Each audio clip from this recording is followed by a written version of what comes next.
This is a short presentation on residential evictions in South Africa.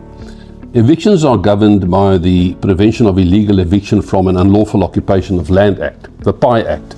The Act applies to any property which is utilised for residential purposes, so the zoning of the property is irrelevant. It's the actual use, whether lawful or not, that determines whether the eviction is residential or not. The process works broadly as follows. A landlord or owner who wants to evict an unlawful occupier must bring an application to the Magistrates Court or the High Court.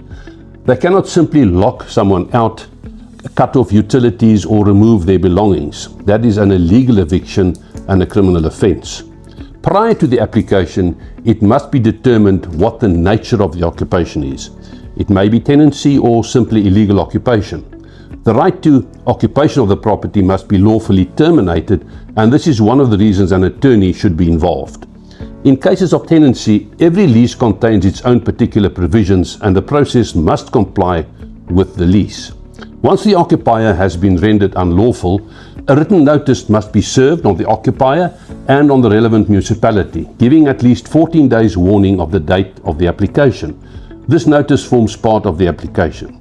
To bring an application simply means that the whole matter is dealt with on affidavit, being statements under oath drafted by the attorney. The municipality is notified because in some instances the court needs to consider whether alternative accommodation is available, especially for vulnerable persons like the elderly, children or people with disabilities. At the hearing, the court makes basically two decisions. First of all, if there is no lawful ground for the occupation, an eviction order is made. Then, secondly, the court decides on the date the property is to be vacated and weighs up all the circumstances, how long the person has been there, why they are in occupation and what will happen to them if evicted.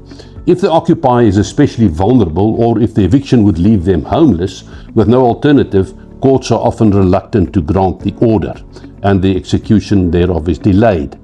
If the order is granted, it will specify a date by which the person must vacate and a date on which the sheriff may execute the order.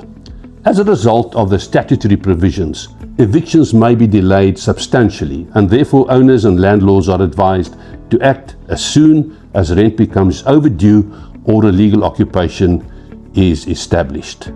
That, in a nutshell, is the legal position regarding residential evictions in South Africa.